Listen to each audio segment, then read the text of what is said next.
Magandang umaga, DJ Cha, Manong Ted, sa lahat rin po na nakikinig at nanonood. Magandang umaga.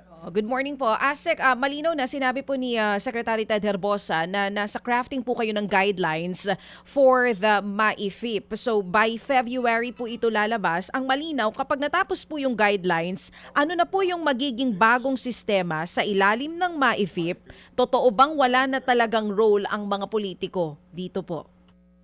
Yes, DJ Cha, gagawin natin kung ano ang nakasulat sa batas. Yung ating Section 19 ng Republic Act 12314, yung tinatawag nilang prohibition on political involvement in the distribution of cash and other forms of financial assistance. Kung mamarapati ho, bibilisan ko yung pagbasa kasi mahalaga ito dun sa diskusyon natin. Ayon sa Section 19, all cash assistance and other forms of financial aid distributions shall be conducted exclusively by authorized government officers and personnel or accredited partners. No public officials holding elective positions, electoral candidates, politicians, political parties, or any of their representatives, except for officials having direct administrative and executive authority over the implementing agency, shall influence, be present in, participate in, or take part in the actual distribution of any cash assistance and other forms of financial aid in the following programs: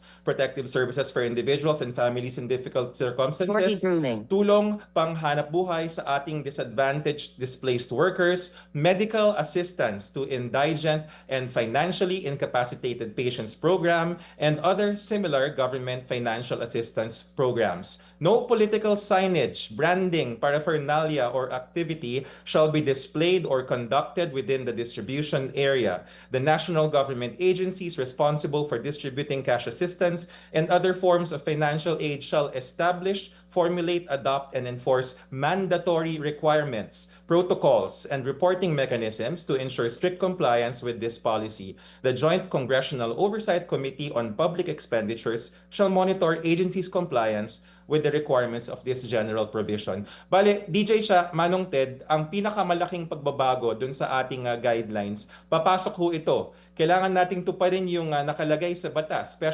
general provision rather, Section 19 ng RA 12314. Pakibalikan lang po yung actual na word.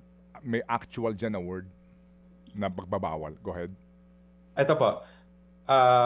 Shall influence, be present in, participate in, or take part in the actual distribution of any cash assistance and other forms of financial aid. Actual. Opo, yan ang, Yes. yan ang trigger word dyan. Actual presence. Meaning, during the time na nagdi-distribute ng cash o nagbibigay na po ng tulong gamit yung mga programa ngayon. Actual presence. That's one. Second, asan dyan ang sinasabing bawal ang GL? Manong Ted, hindi nakalagay dito sa ating yung salitang GL, pero yung pong tinumbok niyo yung actual distribution. Paano ho ba dinidistribute ang MAIFIP? Ito po ay dinidistribute dun sa tinatawag na bill. Ibig sabihin, pag naningil yung ospital, papasok yung MAIFIP para mabayaran. Dun sa prosesong yon, hindi pwedeng manghimasok ang sino mang public official holding elective position. At ang exception lang is kung ikaw ay may administrative and executive authority. And Okay. keyword is Okay. direct. Okay, sige. So, ito.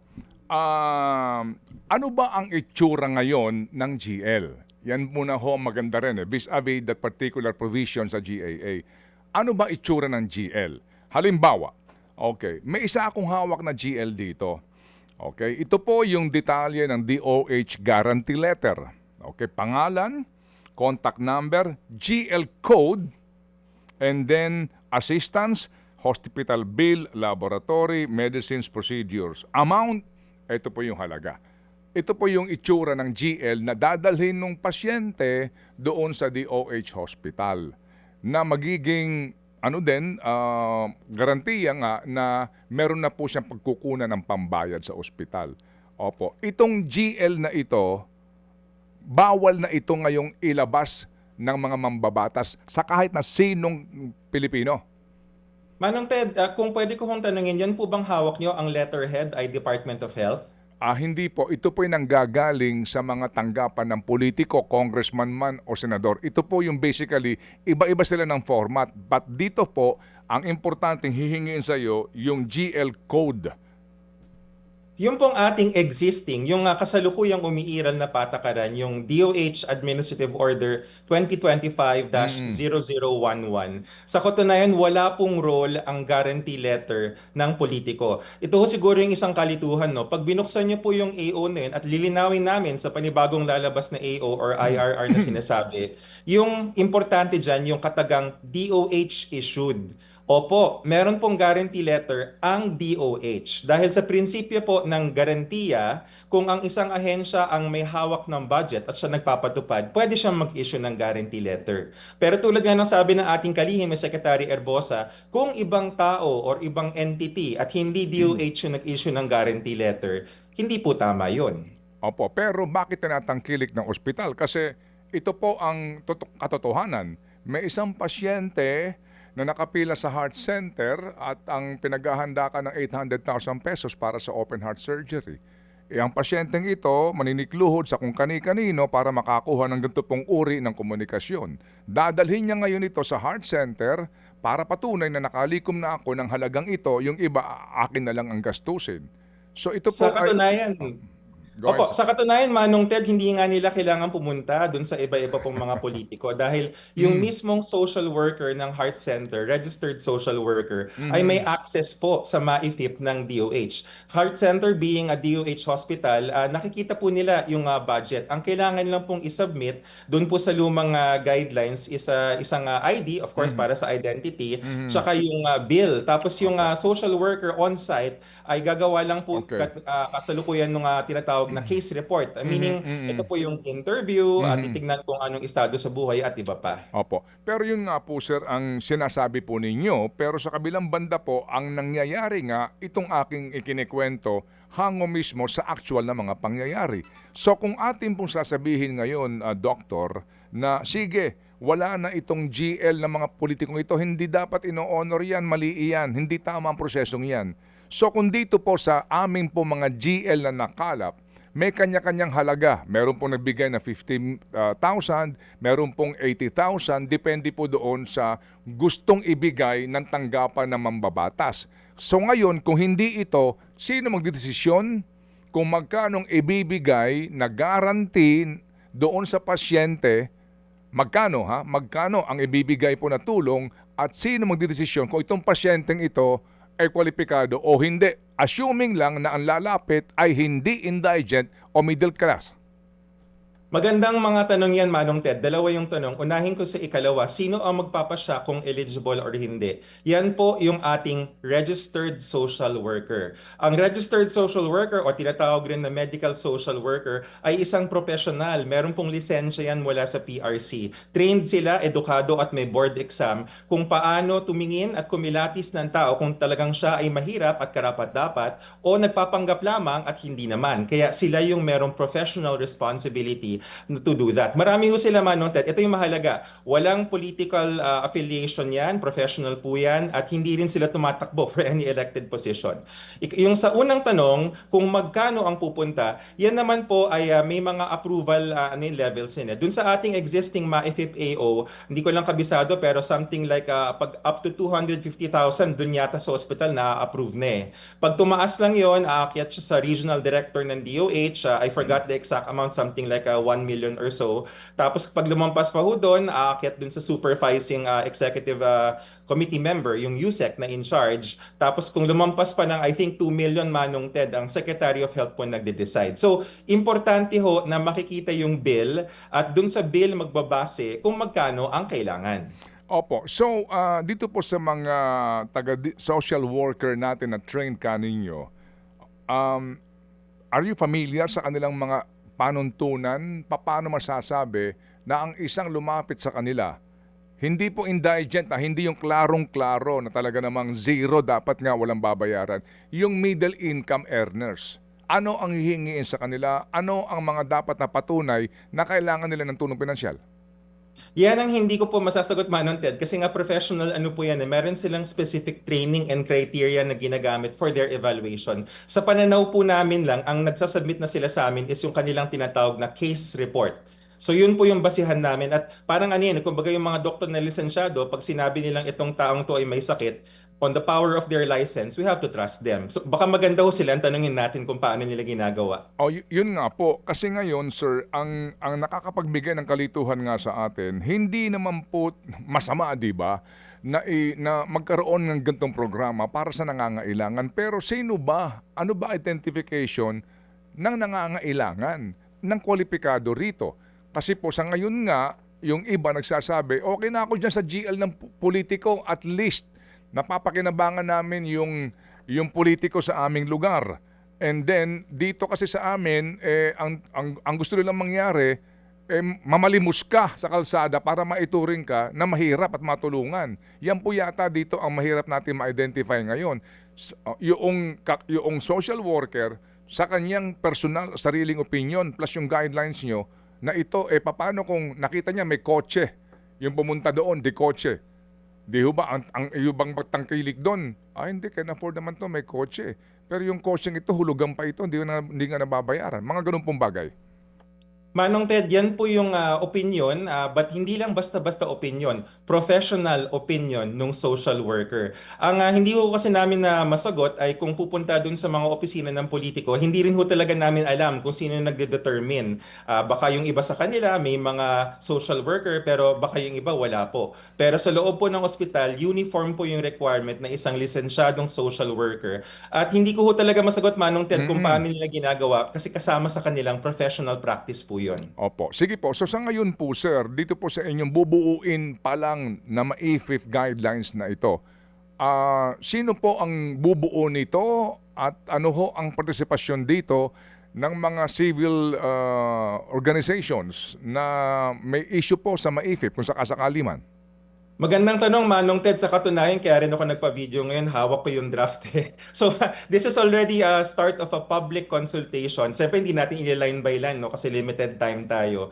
Pero ang balak rin po ng Secretary Erbosa, pag nalinis na yung first draft, ito po ay i-disseminate namin. Gusto po namin na malinaw at sobrang transparent na para bang hindi na tayo magtatanungan later on at kasama ang civil society. At hindi lang ang civil society, important yung mga patients organizations kasi sila naman yung mga pumipila po eh. So para malinaw kung ano yung mga suggestion nila, ano yung mga kanilang pananaw, particularly dun sa Section 19, yung ating inuulit-ulit na political prohibition or sa salita ng ating mga Senate leaders na ginagamit na rin ng Malacanang, yung anti-EPAL provision. Opo. So again, dito po sa inyong bubuuin na guidelines na ito, sino ho na naman sa inyong palagay po, again, ang magdedesisyon, pauubaya po ninyo sa social worker sa ospital ang desisyon kung magkano tatanggapin, kung sakasakaling kwalipikado at sino ang qualified o hindi?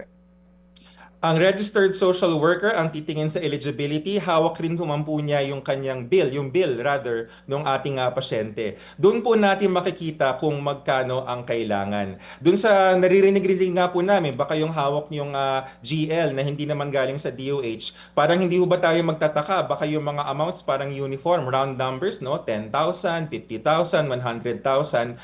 Hindi naman ganyan yung nakasulat sa bill eh. So importante at kaya ito iniugnay rather ni Secretary Erbosa dun sa zero balance billing. Kung ang pakay natin ay zero balance billing, hindi dapat round numbers. Kung ano yung nakikita sa bill na kailangan mapunuan, yun dapat yung binibigay dun sa ating medical assistance. Sir, yan pong zero balance billing na yan, again, ano po, doctor, ay para po lamang doon sa sinasabi po ninyo na mga nasa ward patients.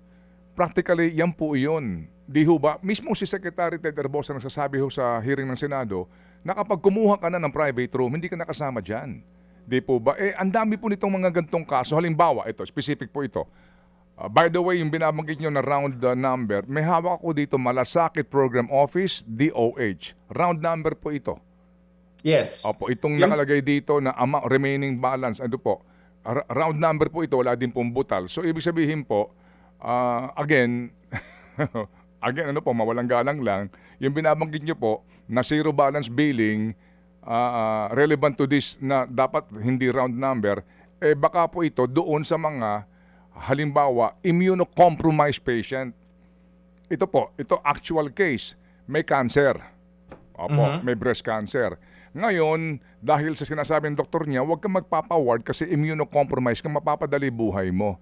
So, magpa-private ka, mumurahin lang po na kwarto, pero sasabihin ng ospital, ito ho ang ating sitwasyon dito. Ngayon, mag-guarantee letter ka, DSWD o DOH man yan, o malasakit center man yan, pero babayaran mo muna ito. So, meron ka pa rin out of pocket. Pag nakakubra kami doon sa ibibigay mong GL, nalalakarin mong GL, tsaka namin nire-reimburse sa'yo. Alam niyo, ito actual ito na sitwasyon ng marami pong mga pasyente.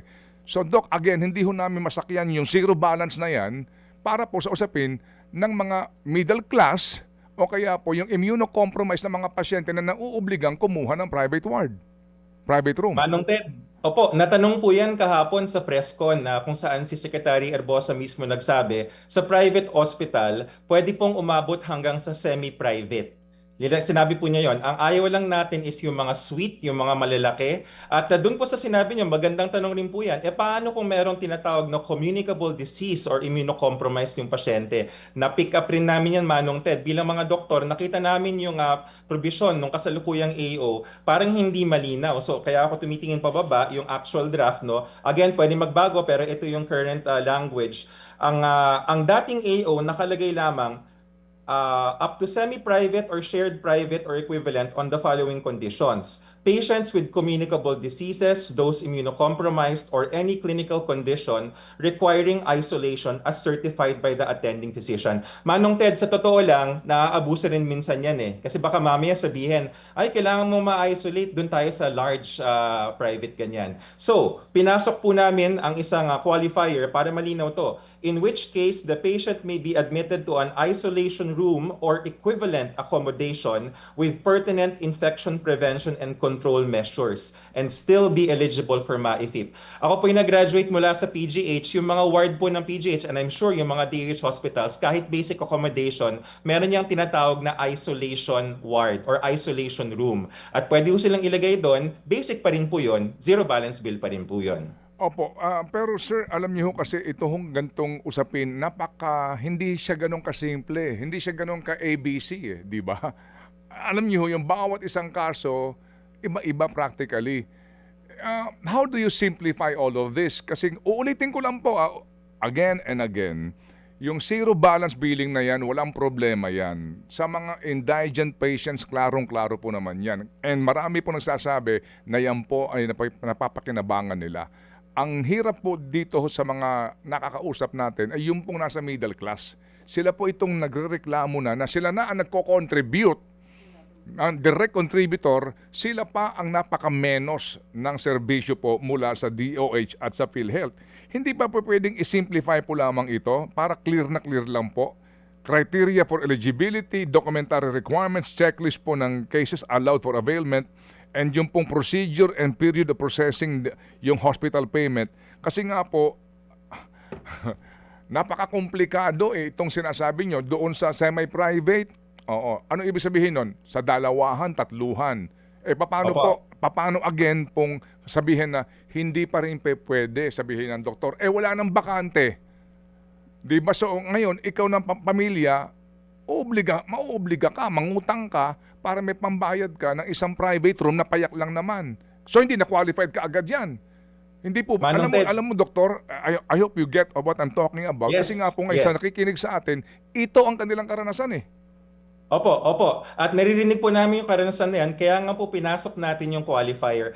Alam ko po, ako yung humihingi ng paumanhin kasi komplikado talaga ang health financing. Pero ito po, para transparent, yung linagay po natin or pinapanukala na in which case the patient may be admitted to an isolation room or equivalent accommodation with pertinent infection prevention and control measures and still be eligible for MAIFIP. Sa Tagalog po, kayo po ipapasok sa isang isolation room or kung di man room ang tawag dyan, ano man yung kwartong yun, basta yung tinatawag sa mga doktor na infection prevention and control, sa mga tuwid, hindi ka makakahawa, ikaw pa rin ay covered ng MAIFIP. Wala dun sa dating guidelines sa Manong Ted. Nakikinig tayo. Oho. Pero hindi pa pwede pong maging maging bahagi ng inyong panuntunan na kapag direct contributor ka, meron ka ng gantong uri po ng benepisyo? After all, sa buong buhay mo, nag-contribute sa PhilHealth, and then after 20 years of contribution, tsaka ka nagkasakit, tapos ang benepisyo mo ay ganito lang kaliit kumpara doon sa indirect contributor. Parang ang sa kanila is parang hindi patas. Ay, Manong Ted, ramdam na ramdam kita. 60,000 per year ang kinocontribute ko. Malamang ikaw rin dahil pareho tayong mga paying contributors. At anyway, lumalabas yung personal rants, no? Pero ang sinasabi po namin, hindi yan usapin ng MAIFIP or ng zero balance billing. Yan po ay isa pang inisyatibo, ang tinatawag natin supplemental benefit. Or yung iba ho, baka narinig na dati to yung PhilHealth Plus. Binabalangkas rin po, iniutos na ng ating Pangulo, ginagawa ni SecTed at ng board, yung ating supplemental benefit na ano ba ang pwedeng idagdag para bang HMO, pero ang HMO ang magpapatakbo or ang pondo ay manggagaling sa PhilHealth para dun sa mga direct contributor. Kasi agree kami, Manong Ted, at nakalagay rin sa UHC law yan, no, na dapat yung mga direct contributors kahit papaano man lang may nakukuha na konting dagdag, kung di man konti, basta may dagdag na malinaw. At kung ano man yung dagdag na yon, yun ang hindi ko pa masasagot kasi iba pang programa po yan, pero yan po ay ginagawa na rin. Opo, sabi po dito ng ating tagapakinig, ang hirap kasi sa actual case sa hospital, limited po kasi ang treatment sa patient. Either you pay or someone guarantee payment bago masisimulan yung operasyon or ma-release ang patient from the hospital. Pag wala ka sa dalawang options na iyan, ni hindi ka masisimulan operahan ng doktor o hindi ka makakalabas ng ospital kung naoperahan ka na dahil nga lumalabas na walang klarong pambayad sa patient.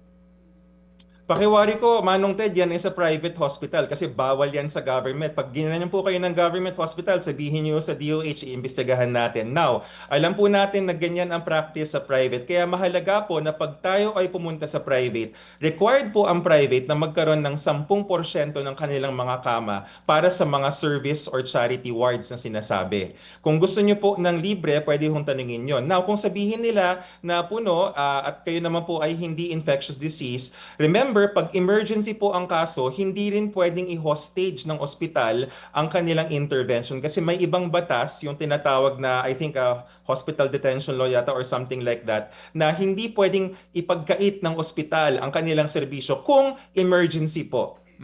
Ang heart center ba, NKTI, lung center o ito pong PGH ay public hospital? Opo, public hospital po sila. Okay, opo. Pero nangyayari po ito dito po sa mga GOCCs na ito. Dahil kailangan alamin natin, Manong Ted, siguro sa mga tagapakinig natin, anong room po ba sila nagpa-admit? Kasi kung nakalagay dyan na private room, meron po kasing private room ang heart center, may private room ang PGH at iba pa. Kung doon po, iba ho yung usapin dahil private po yung napili natin. Mahalaga na sabihin natin sa basic tayo. Opo, yung nga po yung babalik ka din doon sa usapin na yon sa ating pinagsimulan kanina, yung private room na yan. Doon nagkakatalo eh. Inoperahan ka sa puso, oo, private room ka. Kasi nga po, inoperahan ka na, meron ka bang ibang sakit pa? Alam niyo ho yun, Doc, talagang sa iba ho, ang hirap unawain nito. Sa punta ng, doon nagkakatalo kapag humingi ka ng private room. Di po ba? Para bagang antingin sa iyo, may kaya ka na kasi nag-private room ka. Hindi naman nga suite room ito. Ito po lamang ay basic na private room lang po ang pinag-uusapan, Doktor. Opo. Opo. Mahalaga po yun, Manong Ted, yung usapin na yan dahil hindi naman ipagkakait sa atin, again, yung semi-private or yung infection prevention and control isolation room kung talagang alam natin na kailangan yan ng pasyente. Pero kailangan po kasing maganda yung, siguro ito yung dapat itanong, paano malalaman ng pasyente kung kayang magbayad sa simula pa lang, no, bago pumasok yung pasyente? Paano malalaman kung kaya o hindi? Nakikita po yan dun sa sinasabi ng bantay or ng pasyente kung anong klaseng kwarto. Napakahalaga. Pag tinanong po kayo ng admitting at talagang kailangan ng tulong at hindi kaya, sabihin po natin sa basic accommodation. Kasi kung puno yung basic accommodation nila dun sa batas, they will have to actually accommodate dun sa mga semi-private. Or again, kung may immunocompromised dun sa private, napaka-importante, Manong Ted, na sa simula pa lang ay sabihin na natin na hindi natin kaya magbayad at tayo ay kailangan sa basic accommodation. Sige, ganito ha. Mga kapatid, I beg for your indulgence po and patience. Ano ho, wag ho natin kagalitan si Dr. Domingo, Asek Albert, si Asek oo. Albert, ano po. Pero ito lang po, baka lang ho masyadong simplified itong ating kaisipan. Di ba pwedeng halimbawa po sa mga direct contributors na sa ganito pong level ng iyong contribution at haba ng iyong contribution, kapag nagkasakit ka, pwede ka hanggang kalahating milyon sa iyong bill. I mean, alam niyo ho yun, hindi, Yes. hindi yung pag lalakad ka sa PhilHealth, direct contributor ka, 20 years ka nag-contribute, and then lalabas sa bill mo, ang bill mo ay nasa 1,000,000 mahigit, ang babayaran ng PhilHealth, 36,000. I mean, yan ang katotohanan dyan, ha, mga kapatid. Opo. Opo. Wala bang pwedeng ganung programa na, kasi po parang din ako pupunta sa kung kani-kanino o pipila po dito sa social worker na para ako magpa-qualify na makakuha ako ng benepisyo? Manong Ted, yan po yung tinatawag natin na PhilHealth Plus. So, sinasabi ko rin ho to para yung ating mga PhilHealth copy Plus. editors. Oo, yun yung baka binabanggit niya yes. nga. PhilHealth Plus kasi ibig sabihin, meron tayong basic benefit. Yun yung sa lahat. Yun yung ating case rates yung naririnig natin. Pero ganyan-ganyan yung usapin namin sa board, Manong Ted. Pero Maniwala wala pa kayo siya sa hindi. ngayon, no, Asek? Oo, wala pa siya wala sa pa sa ngayon, pero yan po ay binabalangkas rin at the same time. Kasi So, it's a very pressing concern, DJ Oo. Cha. Asek, will it be this year? Kasama yan doon sa guidelines, yung sinasabi ninyo na PhilHealth Plus? Hiwalay po siya dun sa DJ Cha. Hindi siya Oo. kasama sa MAIFI pa. It's Oo. another program, pero Oo. yes, it's a priority this year. So this year po yan, na yung binabanggit namin paulit-ulit, because I'm sure you get our point here, ano? Yung Ramdam ko rin, DJ Cha. Ako rin. kahapon, kausap po namin si Professor Shelo Magno. Para lang malinaw, magkano po ulit ang budget natin for PhilHealth for 2026? 129 yata, kung di ako nagkakamali, Okay. more or less. So more or less 129 billion pesos. Billion, Ang yes. binabanggit po ni Professor Shelo Magno, yung ganyang budget ay hindi dapat ipagmalaki because there are around 29 million non-paying contributors sa PhilHealth. So dapat kung ilan daw yun daw mismo, kulang pa daw po yung 129, yun daw mismo ang ibinibigay, ibinabayad ng gobyerno taon-taon para makover talaga yung non-paying contributors, because in summary ng lahat po ng nag-iusapan natin dito, ang pinakakawawa talaga are the paying contributors. Ano pong tugon nyo doon? Opo, una sa lahat, yun pong ating panukalang budget, yan po dumadaan sa proseso ng Kongreso. So, desisyon po ng ating Kongreso kung magkano na ibigay. Ikalawa, yung sinasabi natin na kawawa ang direct contributors. Ngayon ho kasi, pinapataas po yung mga package rates natin at yung PhilHealth Plus nga ay dapat mangyari this year. Para naman yung sabihin na natin parang naramdaman ko yun, DJ Cha, kasi ganyan rin ako since I started working, hindi pa ganun katagal, but pwede na rin, 2008, nagsimula akong magtrabaho, naguhulog ako pero parang hindi sulit, no? Yun yung PhilHealth Plus na gagawin natin. Now, when that will happen, it's a priority this year. Yung pinanukala ni Manong Ted, no, na para bang halimbawa na baka naman may recognition na pag ganito kahaba ka na nagbabayad, 10 years, 20 years, 30 years, ay mas mataas ng konti. Yun po, ganun na ganun yung tinitignan namin ng mga options para sa PhilHealth Plus. Okay. So sige, let's go give ahead. an example. Kung ngayong taon minamadali niyo po itong PhilHealth Plus, umiba na tayo, no? Dito na po tayo sa PhilHealth Plus. Yes, Kung yes. babalikan ni Manong Ted mamaya yung MAIFIF, tignan po natin. Kung may papatupad po yan, halimbawa, kung ang bill ay 100,000 pesos, sa ngayon ang bawas binibigay lang ng PhilHealth, mga 12,000.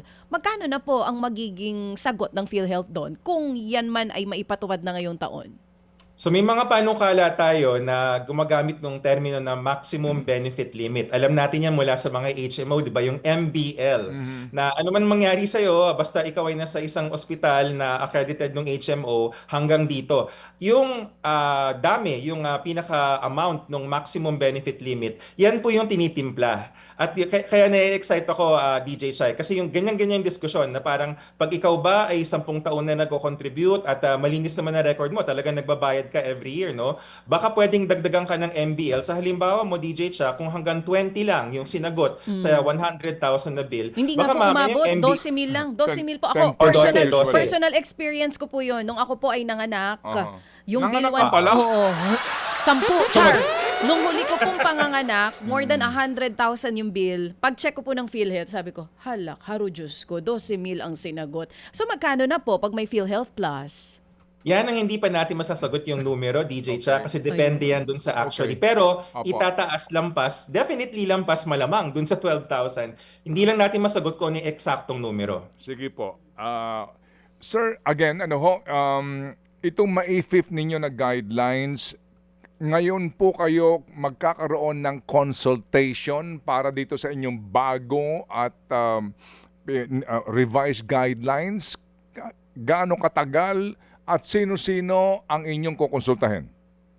As mentioned po by Secretary Ted, ang timeline natin, actually ang nako-quote sa media is February, pero nagbitaw siya ng salita na pressure nga kami ng team ko dito na parang dapat as of the end of January, meron nang lumabas. So hawak-hawak ko, merong maduming draft kasi, bakit madumi? Kasi ang dami pang erasures eh. Okay. Binubura-bura namin yung mga hindi na dapat ilagay, di na pinapasok natin.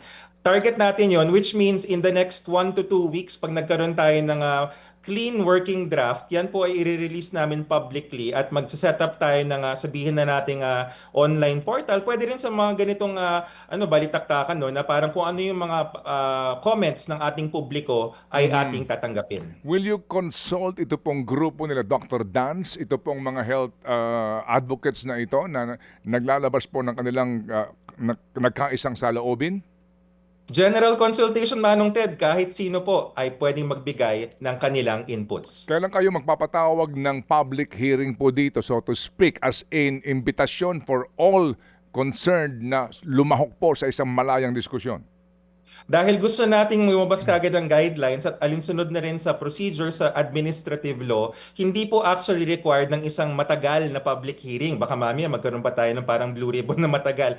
Pero magkakaroon po ng portal at the very least or ating email or pwede nga online na hindi ko lang masabi kung paano yung mechanism pero makikita kung sino yung nag-submit. Pwede rin sila mag-submit ng letter at i-acknowledge po namin yon para pag lumabas yung balangkas nung para bang pre-final, makikita, ito nanggaling doon. Ito, ganyan. Para magkakaroon ba ng tinatawag namin na change matrix, matatrack kung sino yung nagpanukala, ano ang response, at ano ang nangyari. Pero hindi ho ba parang prudent po na konsultahin na po itong grupo, itong alliance nila Dr. Dance sa usapin po na ito? I mean, formally to invite them, hindi, hindi ho naman sa kami namimilit dito, pero hindi ho ba parang prudent yon para makuha po ang input talaga dito nitong mga taong ito na eksperto at meron nga pong issue sa mga ma-IFIF na ito para ho na sa ganon, pag lumabas na po ito, kung sila po nagbigay ng input, well, kapag hindi, malaman natin kung ba't sila hindi sasang-ayon sa inyong ilalabas na guidelines. The best consultation, Manong Ted, is to the general public na kasama po ang kahit sinong grupo. Okay. Pwede silang mag-submit. Okay. Yan ho bang inyong guidelines na yan, yan po lamang panuntunan pero walang penal provision, di ba? Walang kaparusahan, right? Maganda talaga, kaya love ko si Manong Ted sa mga tanong at nag-ready rin ako Manong Ted kasi tinanong rin kami dyan na pag binasa mo yung Section 19, parang tila walang parusa. Huwag nating kakalimutan, meron tayong Republic Act 6713, Code of Conduct and Ethical Standards for Public Officials and Employees, at meron tayong Republic Act 3019, Anti-Graft and Corrupt Practices Act. Dun sa 6713, nakalagay dito na actually Section 4B, Bravo, professionalism. Public officials and employees shall endeavor to discourage wrong perceptions of their roles as dispensers or peddlers of undue patronage. Tapos, doon naman sa RA 3019, nabasa rin po namin na nakalagay sa Section 3, in addition to acts or omissions of public officers already penalized by existing law, the following shall constitute corrupt practices of any public officer and are hereby declared to be unlawful. Letter A, persuading, inducing, or influencing another public officer to perform an act constituting a violation of rules and regulations duly promulgated by competent authority or an offense in connection with the official duties of the latter. In other words, yun pong general provision, Section 19, pwedeng kabitan yan ng penalties based on existing law, RA 6713, tsaka yung RA 3019. Opo, kasi po ang concern dito ho ng ating mga kababayan, kung ililipat mo ang disposisyon kung magkano ang tatanggapin ng isang pamilya, ng isang pasyente na benepisyo mula po sa ma-IFIF fund na ito doon sa social worker, Baka abusuhin. ano po naman po ang garantiya na yung social worker, number one, marami sila sa ospital. Kasi baka Yes. yung social worker, ilan lang ho sila doon sa dami po ng kanila pong dapat ma-review. Di po ba? That's one. And then, ano ho naman po din ang ating garantiya kung yung social worker na posisyon doon sa DSWD nang dahil naman sa kanyang padrinong congressman. You know what I'm saying? Philippine politics po ito, pinag-uusapan, Philippine setting eh. Yung mga pakisama at utang na loob. Yung nga pong ating concern po dito, doon po sa puntong yan, na yung social worker sa kanya mo pauubaya ang desisyon, ang pag-aanalisa, ang pagsasabi na ikaw pwede tumanggap ng ganire, etc. And then eventually po, yung pananagutan ng social worker kung sakasakali. Doon po manggagaling yan, Manong Ted, sa RA 6713 tsaka sa RA 3019. At now napaalala ninyo, dahil social worker yan at isang professional, titingnan rin natin yung Code of Ethics. No? Paparesearch natin sa staff natin yung Code of Ethics ng mga Okay. social workers. Kasi meron yan dahil sila ay PRC licensed profession. Okay, sige po. So, bagamat ito ho siguro nga ay katanungan para po sa ating mga kagalang-galang ng mga mambabatas, di ba dapat nauna ang consultation bago pondohan ito ng 51 billion? Bakit kung nagpondo ka muna ng buo, tsaka na pag-uusapan kung paano ang paggasta? Mr. Chair, for the record, nag-submit po kami at napag-usapan natin yun last year, di ba? Meron tayong sinubmit na panukala. Iba ho yun dun sa lumabas. So yung actually official position ng DOH, yun na hinati natin ng 30% and 70%. Tapos yung 70% papunta sa LGUs. So kami naman po, we respect the wisdom of Congress. Hindi yun ang kanilang inadapt. Parang mas maganda pa yata tila ang kanilang inadapt na hindi nang galing sa DOH ng Section 19, papatupad natin kung ano ang kanilang utos. Okay, salamat po na marami, Doctor. At kami po aantabay dito po sa inyong ilalabas po na guidance na ito. After all, ang ating pong adhikain talaga ay yung pong hindi lang po yung mga mahihirap, kundi lalo na po ang nasa gitna, yung middle class, na sila pong pinanggagalingan ng bulto ng kontribusyon ng PhilHealth at ng ating buwis. Salamat po, Mr. Chair. You're always welcome, Mr. Chair, Madam Chair. Magandang umaga po sa ating lahat. Mga kapatid, brothers and sisters, saan ka pa? Dito na tayo sa totoo. Dito na tayo sa True FM. Mga kapatid, mag-subscribe and follow po kayo sa social media accounts ng True Network PH. Yan po kami, hanapin nyo lang True Network PH, Facebook, Instagram, YouTube, TikTok, and podcast. Mapa Apple or Spotify man yan, mahahanap nyo kami. Lahat ng mga napapanood at napapakinggan nyo po sa programa, nasa social media accounts namin yan. So paano mga kapatid? See you sa social media!